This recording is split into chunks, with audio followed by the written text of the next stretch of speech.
Afternoon, everybody. Welcome to today's webinar on federal funding opportunities and specifically the fiscal year 2024 community project funding application process. My name is Austin Yeager, and I'm the legislative director for Congressman Gabe Vasquez from New Mexico's 2nd District. During the course of this conversation, we will outline the ways in which your organization can access federal funding, how you can utilize the appropriations process, and how you can set yourself up for success within the community projects application process. If you have any questions, please type them into the chat. And if they are not addressed during the presentation, I will answer the questions at the end as time allows. Federal funding can be an important source of assistance for organizations, especially in the nonprofit sector or for local governments looking for innovative programs. Federal assistance can come in several forms, including competitive grant applications, formula funding, or through state processes that are funded by local governments. There are also federal loan programs, which can provide below market rates to help small businesses get off the ground. A couple of examples of different federal funding include the Community Development Block Grant Program, which is a formula program that provides federal funding to local governments who can then allocate that money for projects or local organizations. At the Department of Transportation, grants like Raise or Build are competitive programs created by Congress where projects apply directly to the federal government for limited funding opportunities. The federal government can also make funding available through state programs. For example, EPA State Revolving Fund provides funds to states that then prioritize clean water and drinking water projects, and each state chooses how these projects will be funded. These projects can be awarded as grants or as loans. Finally, 3 years ago, Congress began funding community projects in the annual government funding process. These projects had been banned since 2011, and are back under tighter restrictions to make sure that all projects are ethical and are good use of taxpayer money. As we'll discuss today, these are projects that are tied to existing federal grant programs that your local congressperson or senator will directly select and advocate to for the House Appropriations Committee.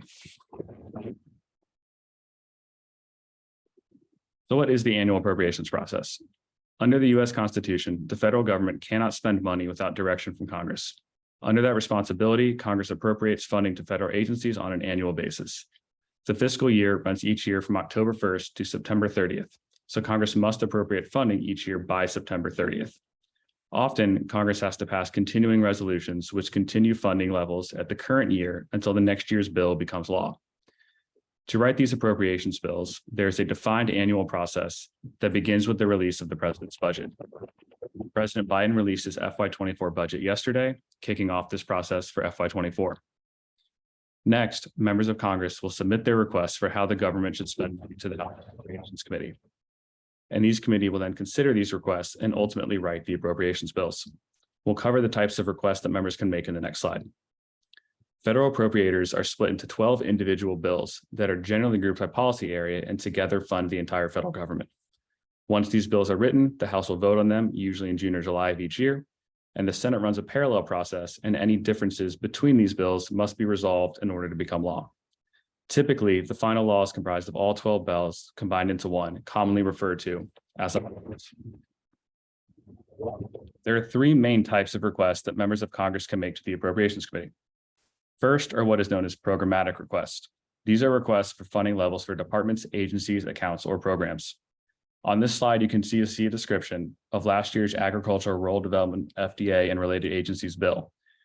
For example, requesting $1.7 billion for the Food for Peace program would be considered a programmatic request. Other types of requests include language requests. These are directions to federal agencies to spend money in a certain way or priorities. For example, directing the Department of Transportation to prioritize infrastructure that provides safe routes to schools would be an example of a language request. And this is included in report language at the end of the bill. Finally, members may request community project funding. This is a new process in FY22, one which unfortunately New Mexico 2nd District has not yet benefited from. Community projects are direct federal funding outlined by Congress for specific programs in a member's district. Each member may submit 15 projects to the Appropriations Committee for consideration. The Appropriations Committee dictates which specific federal programs and accounts are eligible for this funding, along with the requirements for applications. We will cover these specific accounts in a few slides. On the right side of the screen is an example of CPFs from a previous year. These are EPA's water projects, which, as you can see, are listed by state, the title of the project, and the funding amount. If you look on the right-hand side, you can see that these funding amounts varied from the low six figures to as high as $3.5 million based on project need. You will also notice that these are all round numbers. So if your project has a specific dollar amount, we encourage you to round up to the nearest whole dollar. Additional examples of projects from different accounts may include construction of facilities like rural fire departments, investments in public safety technology, construction of public improvements like sidewalks and street lamps, assistance with rural broadband deployment, or roadway improvements. Projects can vary widely, and they are all designed to bring tangible benefits to address specific needs in local communities. Community projects that are applied for now will receive funding roughly 60 days after the appropriations bills are signed into law. For context, the FY23 omnibus was signed into law in late December of 2022. Federal agencies began outreach to awardees in late January and early February of this year, so roughly 30 to 45 days after the bill, and that begins the process that with these awardees can receive their funding. Community projects are also for 1 year of funding. So while the performance period of your project may continue beyond September 30th of 2024, you must be able to substantially complete your project in 2023. The community project account has specific eligibility requirements, and I highly encourage your organization to carefully review the guidance and any references to statutes or committee requirements to ensure that your project qualifies. Given the number of projects that Representative Vasquez anticipates receiving, our office will be able to help with general guidance, but will not be able to fully vet each project prior to submission. There are some general rules and guidance across all subject categories that we can cover here. First, the eligible entities are local governments or nonprofits. Local governments include cities, towns, police departments, public water agencies, public transit agencies, and more. If you are a nonprofit, you will be required to provide your EIN number to our office to verify your status. Second, you must be able to fund the non-federal portion of your project. If the committee is to fund your project and a match is required, you must be able to demonstrate that your organization will have the money for the match by the time FY24 begins. In addition, there is a scenario where the committee is only able to partially fund your request. One question we will ask is whether your project can proceed if it receives only partial funding. Each account has different matching requirements that can be found in the resource guide. For example, EPA's clean water and drinking water projects require a 20% match, while the Department of Homeland Security's programs require at least 25% non-federal funding. Your request to our office should be for the amount of federal funding required. So if you are seeking assistance with a $1 million EPA project, you should apply for $800,000 and show how the other $200,000 will be paid for by your organization or government. Generally speaking, other sources of federal funding are not able to be used for the match. Third, please know that every project Representative Vasquez submits to the committee will be publicly disclosed on his website. The information listed will be your organization's name, address, amount requested, and a description of the project and why it is a good use of taxpayer money. This requirement is to demonstrate government transparency, ensure there are no conflicts of interest on behalf of the federal government, Congressman Vasquez, or your organization. Fourth, every project must have a strong record of public support. The Appropriations Committee is seeking projects that will provide substantial public benefit and a demonstrated need in the community. We'll cover this more in detail shortly. Finally, the Appropriations Committee has added a new requirement this year that every project have a federal nexus. In layman's terms, this means that the project must be an eligible activity under the grant program that Congress defined. These statutes are listed in the House Appropriations Committee's website. For example, if you are applying for the HUD Development Initiative, your project must be an eligible activity under the Community Development Block Grant Program. That is your federal nexus. This is a tightening of the requirements under this program from previous years, and it is critical that your organization follows them. There are also some general guidelines for ineligible activities or projects. First, for-profit entities are categorically ineligible for the community project process. Second, community project funding is not fungible. If you apply for a project, your organization must use the funding for its stated use. This means if you apply for funding for construction, you must use the funding for that purpose. You cannot proceed this year and then use the funding for a different project next year, or use the project funding for a different project next year and hold your applied project for a future year. Third, CPFs cannot be used for reimbursement. Your project application must be for a project you anticipate doing in FY24. We cannot accept projects that have already been completed or that are currently underway. Fourth, CPFs are not for operating expenses. Generally, the project are for tangible items, buildings, or technology. Payments of salaries for a program is generally not eligible. Lastly, given the demand for this opportunity, you cannot assume that Representative Vasquez will be able to select multiple projects from one applicant. If your organization or municipality submits multiple projects, please rank your projects by local priority. Now let's talk community support. This is an incredibly important piece of the application process. The chair and ranking member of the House Appropriations Committee are from Texas and Connecticut. So while you may know how important your project is, they do not. Having tangible demonstrations of community support will help these members understand why your project is deserving of federal funding. There are a few ways to do this. First, letters of support. These can be from elected officials, including your city's mayor, city council, your state representatives, or community nonprofit organizations. Representative Vasquez cannot write letters of support for projects or for projects submitted to other members of Congress. Press articles or op-eds are also a great way. These can be either articles or op-eds talking about your specific project or the need for a project like it. For example, if your project will increase access to clean water in your community, a press article about contaminants or breaking pipes will help. If your project is about construction of a rural health facility, an op-ed about the need for a new clinic would be a great option. Third, local government resolutions supporting a project or category of a project are good examples of demonstrating local government support. This will often be the case for projects that have been longstanding priorities where your local government has gone on the record passing a resolution calling for that type of investment.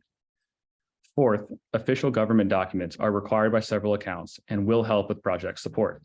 These can include statewide transportation improvement program STIP list for transportation projects, intended use plans for water projects, or government planning documents for other local activities. At this point, I'd like to walk through some of the specific accounts that are available for funding. Specific details of all of these project accounts are available on the Congressman website and in grave detail in the Congressman's Resource Guide. So I will not discuss each account in depth, but I will highlight a few popular or more detailed accounts that require attention. The Agriculture, Rural Development, and Related Agencies Bill. The main program that I like to highlight is the Community Facilities Grant Program. This is for grants to purchase, construct, or improve essential community facilities, to purchase equipment, and pay for other project expenses. Examples of this can include medical or dental clinics, healthcare facilities, police or fire departments, or any public works vehicles.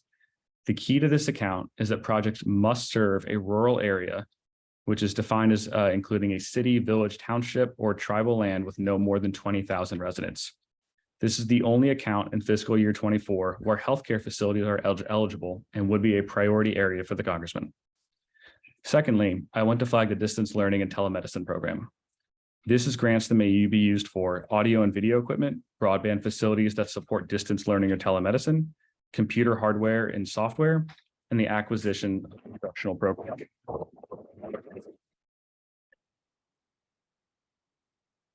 The same requirement communities applies to this grant program. The Appropriations Committee will consult with the USDA on these applications, and they will reject projects that do not meet the definition of rural. So please review that requirement carefully. Within the Commerce, Justice, and Science account, the House Appropriations Committee has specifically noted they will prioritize public safety projects. There are two accounts that can be utilized for public safety. First is the wide-ranging Burn JAG program, which can be used for general law enforcement activities from mental health programs and intervention programs to courts and corrections activities. Second is the COPS Technology Office, which can support projects such as body cameras, license plate readers, and other communications technology. Specific statutes and links to the Department of Justice guidelines are listed in the Congressman's Resource Guide. Within the Energy and Water Development account, projects must be authorized and ready to use any funding appropriated. For the Homeland Security Bill, our office highly encourages applicants for either of these projects to consult with New Mexico State Homeland Security Bureau on eligibility. A letter from the state acknowledging that your project qualifies will be required for these submissions. Pre-disaster mitigation grants can assist state, local, tribal, and territorial governments with planning and implementing measures to provide long-term permanent risk reduction to individuals and property from future natural hazards, such as floods and wildfires. With regard to the Emergency Operations Centers grants, this account is designed for centralized communications efforts in response to large-scale emergencies and is not designed to fund fire departments or police stations. Please do not submit an application to build a fire station under this program. Within the Interior and bill, the only eligible projects are tied to the state revolving fund for clean water and drinking water projects. These projects are for very specific uses, which are outlined in the resource guide, and municipal water agencies should be familiar with these guidelines. These projects will be a priority for Congressman Vasquez, and this account is one of the more popular accounts in previous years. This account includes a strict 20% matching requirement, and you must be able to demonstrate your entity's ability to have those funds in hand by the time your project begins. Projects should be listed on your state's priority list or intended use plan for SRF projects. A non-exhaustive list of eligible projects and ineligible projects are listed on this slide. As you will notice, any of the projects that were used under this account were for pipe construction, sewer construction, treatment plants, and other physical infrastructure.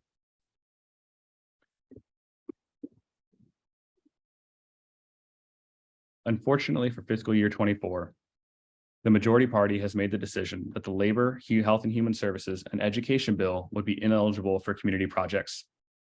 This means that Congressman Vasquez is unable to submit the following projects: facilities and equipment needs for healthcare clinics, behavioral health services, violence prevention and food assistance programs, after-school programs for elementary school and secondary children, post-secondary programs for college students, and job training programs.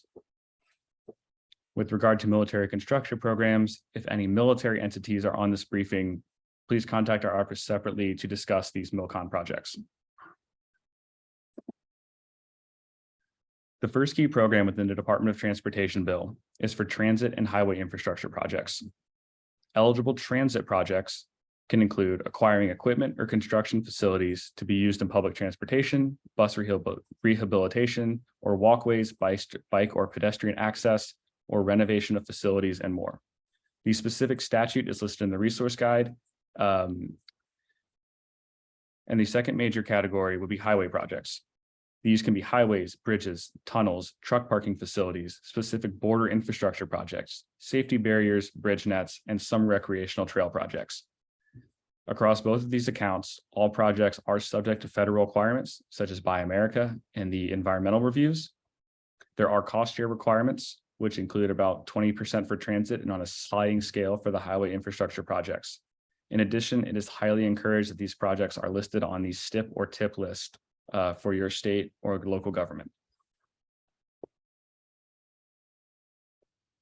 The HUD EDI account has traditionally been one of the most popular account for community projects. The Community Development Block Grant Program requires that each CDBG funded activity must either principally benefit low or moderate income persons. Activities may qualify for CDBG assistance if the activity will benefit all the residents of a primarily residential area where at least 51% of the residents are low or moderate income. Moderate income is defined as between 80 and 120% of the area's median income, which is generally defined as the service area for a project. Please share this information when you are applying for these projects. I won't cover all of the types of projects that are eligible under this program, as it is the most versatile program available for community projects. Applicants are highly encouraged to ensure that your project fits within the definition of the eligible activities. These specific statutes are listed in the resource guide, and our office can help you determine if your project applies. The majority, however, has also indicated that the applications for this program will be scrutinized to ensure they meet the federal nexus requirement.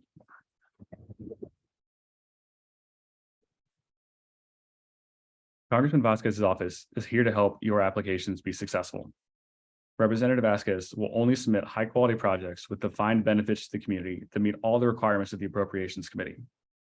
To give your project the best chance of not only being selected by our office, but also funded by the Appropriations Committee, there are a few best practices to follow. First, and though this may seem obvious, please fill out the application thoroughly and completely. This means answering questions such as how your project will benefit New Mexico's 2nd District residents with specifics, including statistics or project specifics as necessary. In addition, referencing how your project directly fits into a program's eligibility will be immensely helpful in defining the quote federal nexus. For example, if you are submitting a HUD EDI project to rehabilitate a youth center in your community, citing the statute that activity falls under would be extremely beneficial. Second, providing robust examples of community support. As a reminder, this includes letters of support, newspaper articles or op-eds, evidence of inclusion in government planning documents, or other public statements of support. Finally, ensuring that you are making an ask that is reasonable within the context of the community project funding opportunity is important. For example, most EPA's clean water projects were funded at a maximum level of $3.5 million in FY23.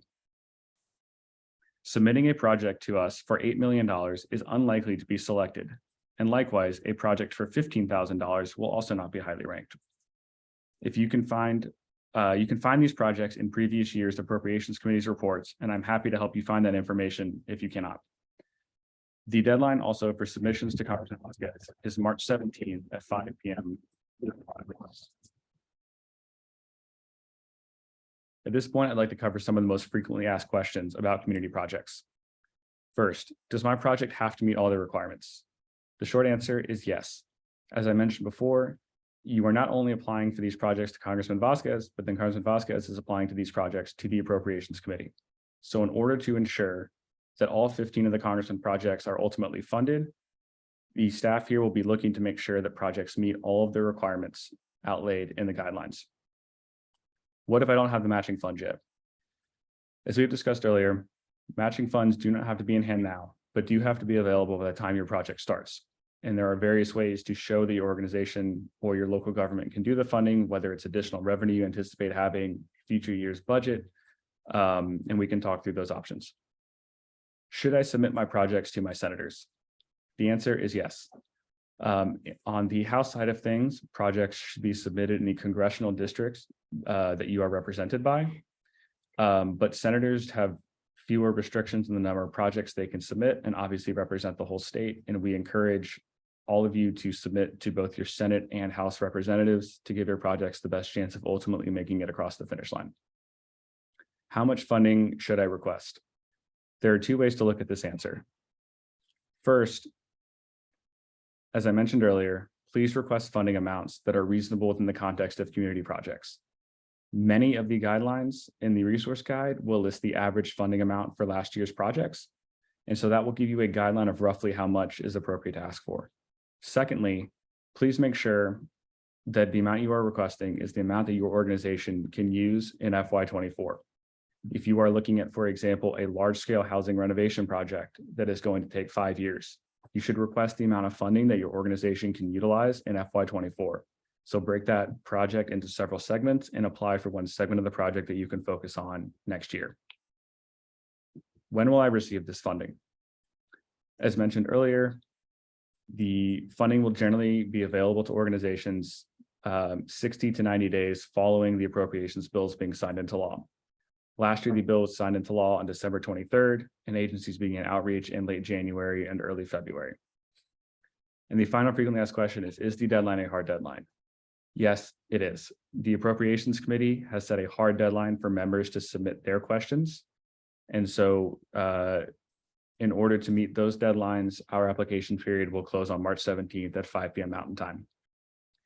If anyone has additional questions, please place them into the chat box and we will answer them at the end of this presentation.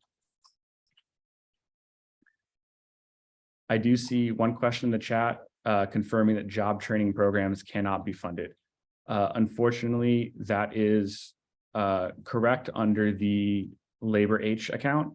However, under the HUD Economic Development Initiative, workforce development programs are eligible funding under that program. If you have specific questions about that program, please reach out to our office, but workforce development programs are eligible under the Housing and Urban Development's Economic Development Initiative program.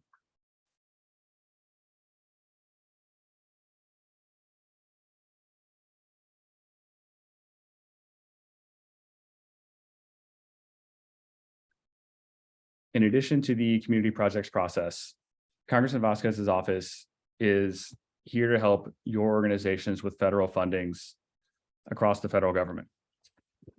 Because our office can only submit 15 projects to the Appropriations Committee, there will be many good, deserving, and qualified projects that do not receive federal funding through this process. However, there are other ways that we can help. For example, our office can submit letters of support for your project application for competitive grant programs, and these letters can go a long way with federal agencies to show the importance of your project to the community. In addition, the New Mexico Congressional Delegation shares letters of support and grant writing staff, and so we can put together strong coalitions of your federal representatives to support your projects. You can reach out to us, your senators, or your representative if you are outside of our district, and we can assist you with those efforts. Second, we can assist with connections to federal agencies, either remotely or in Washington, D.C., to help identify funding sources, go over best practices for applications, or connect you with other resources such as loans and alternative financing. Finally, our office can be a resource to spread the good news when your project is funded. This can include doing a press release with your organization or locality and to show how federal funding will help your neighbors and its intended audience.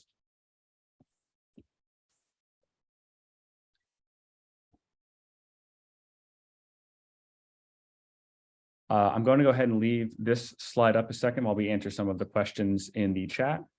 One of the questions in the chat is, what agency would support technical and small business support and technical assistance to small businesses? Generally, if you are a small business, reaching out to the Small Business Administration is the best way to go about that.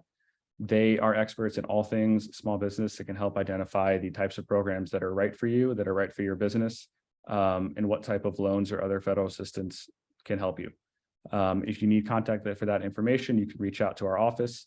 I will put up the next slide here that has my contact information, as well as our district director, Cynthia Holtz, and you can reach out to either of us and we'd be happy to help you make that connection.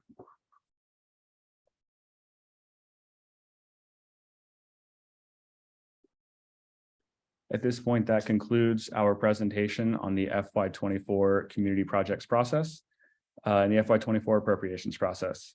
As a brief recap, our office is taking requests for community projects, programmatic requests, and language requests for fiscal year 24 appropriations. And one additional question, if you can submit a project under the SBA. Unfortunately, this year, there are not projects available to be submitted to the Small Business Administration.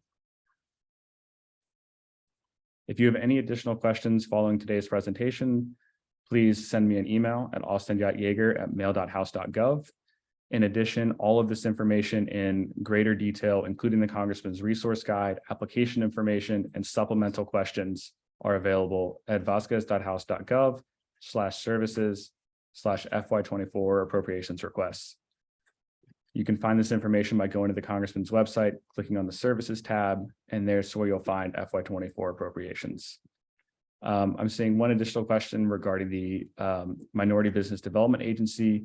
That is another project that falls under the Financial Services and General Government Appropriations Bill, which is not a bill that is eligible for community projects in fiscal year 2024.